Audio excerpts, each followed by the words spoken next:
कुंडपुर नाम के एक गांव में शादी चल रही होती है। वाह, मजा आ गया फूफा जी। शादी में क्या खाना बना है, बाराती तो उंगलियां चाटते रह जाएंगे। हाँ, तुमने सही कहा, पनीर की सब्जी का तो कोई जवाब ही नहीं। दूसरी तरफ पंडित जी फेरों की तैयारी कर रहे होते हैं कि तभी वहाँ एक चुड़ैल आ जाती है। अरे मर गया रे, ये चुड़ैल यहाँ क्या कर रही है? अरे दिवाकर जी, ये आपकी कौन सी रिश्तेदार है? अरे मुझे क्या पता, क्या भाग्यवान, कहीं ये तुम्हारे मायके से तो नहीं आई है।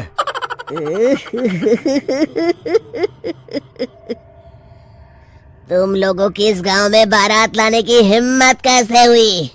मेरे रहते इस गांव में किसी की शादी नहीं हो सकती। अब तुम लोग देखो मैं क्या करती हूँ।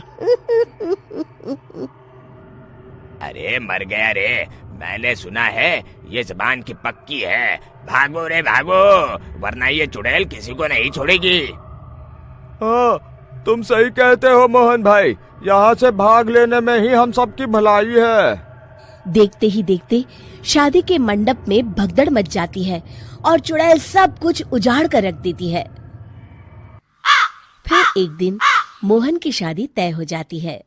अरे भाई, अगले हफ्ते मेरी शादी तय हो गई है, लेकिन इस चुड़ैल की दहशत के मारे तो मेरे हाथ पैर कांप रहे हैं। अरे मोहन, तुम्हारा दिमाग तो खराब नहीं हो गया? तुम अपने साथ साथ हम सब गांव वालों को भी बलि का बकरा बनाना चाहते हो? उस चुड़ैल के रहते तुमने अपनी शादी के बारे में सोच भी कैसे लिया? देखो गोपाल, डर तो मुझे भी लग रहा है, लेकिन उस चुड़ैल के डर से मैं जिंदगी भर कुंवारा तो नहीं रह सकता। तभी वहाँ मोहन के होने वाले ससुर आ जाते हैं। अरे ससुर जी, आप? देखो, अब तक मैं तुम्हारा ससुर बना नहीं हूँ और शायद बनूंगा भी नहीं। ये आप क्या कह रहे हैं? मैंने तो शादी का कोड भी सिलवा लिया है। मैं अपनी बेटी की शादी किसी अच्छे गांव में कराना चाहता हूँ। तुम्हारा गांव तो भूतिया गांव है। मैं तो क्या, अब तो कोई भी अपनी लड़की इस गांव वालों को नहीं देगा। इस तरह चुड़ैल के डर से उस गांव में किसी की भी शादी नहीं हो पाती। फिर एक दिन गांव के जमींदार अपनी बेटी की शादी करने का विचार करते हैं, लेकिन चुड़ैल के डर से उनकी भी हिम्मत जवाब दे देती है। अगर मेरी बेटी की शादी तय समय से नहीं हुई तो मेरी नाक कट जाएगी। मुझे कुछ करना ही होगा। एक सलाहकार के कहने पर जमींदार काशी से एक बहुत ही नामी तांत्रिक को अपने घर बुलवाते हैं, जो भूत चुड़ैल को पकड़ने में माहिर माना जाता था। जमींदार साहब, आप चिंता मत करिए। इस गांव की सीमा में प्रवेश करते ही मुझे उस चुड़ैल के बारे में सब पता चल गया था। आप उसे जल्दी से जल्दी कैद कर लीजिए ताकि मैं अपनी बेटी की शादी कर सकूं। जब वो चुड़ैल एक इंसान थी, तब ठीक उसकी शादी करने वाले दिन ही उसकी और उसके होने वाले पति की एक दुर्घटना में मौत हो गई थी। उसका होने वाला पति आज भी भूत बनकर जंगल में भटकता है। इसलिए जब तक चुड़ैल की शादी नहीं हो जाएगी, वो किसी और की भी शादी नहीं होने देगी।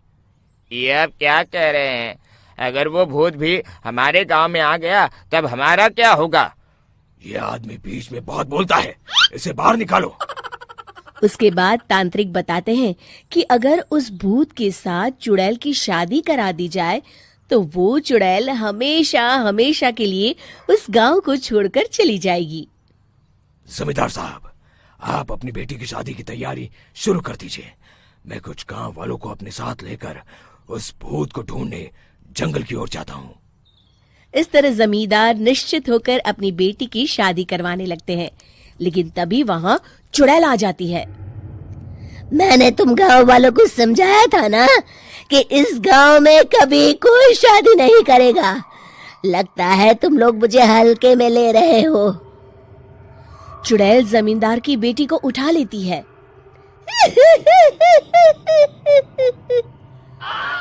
अब देखती हूँ बिना दुल्हन के तुम लोग शादी कैसे करोगे।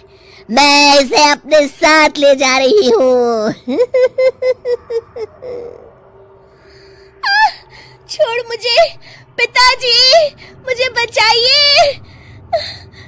अरे कोई मेरी बेटी को बचाओ। तभी तांत्रिक उस भूत को लेकर वहां पहुंचता है। अरे भाग्यवान, रुको, इन मासूमों को परेशान मत करो, मैं आ गया हूँ, अब तुम मेरे साथ चलो। चुड़ैल बहुत खुश हो जाती है। आप आ गए, चलिए अब हम मंदिर में चलकर शादी कर लेते हैं। अरे अरे अरे अरे, ये क्या कह रही हो? मंदिर में जाके दोबारा मरना है क्या? चलो, आज से हम जंगल में रहेंगे। चुड़ैल चली गई, अब मेरी शादी हो जाएगी। इस तरह सभी गांव वाले खुशी से झूमने लगते हैं। जी थोड़ा उम्र के हिसाब से काम किया करो, कहीं कुछ हो गया तो लोग बोलेंगे बहू ने बूढ़ी सास का ध्यान नहीं रखा। बहू, तुम भी थोड़ा कम और धीरे बोला करो, कहीं चिल्लाते हुए कभी कुछ हो गया तो वही लोग बोलेंगे 100 साल की सास भली चंगी बैठी है और बहू बेचारी चलती बनी। वैसे मम्मी जी, दादी बिल्कुल ठीक बोल रही हैं। हैं? क्या ठीक बोल रही है? वो जो कुछ भी बोले वो सास है, पर तुम क्यों बोल रही हो? बहू होकर सास से जुबान लड़ाओगी क्या? ऐसा बोलते हुए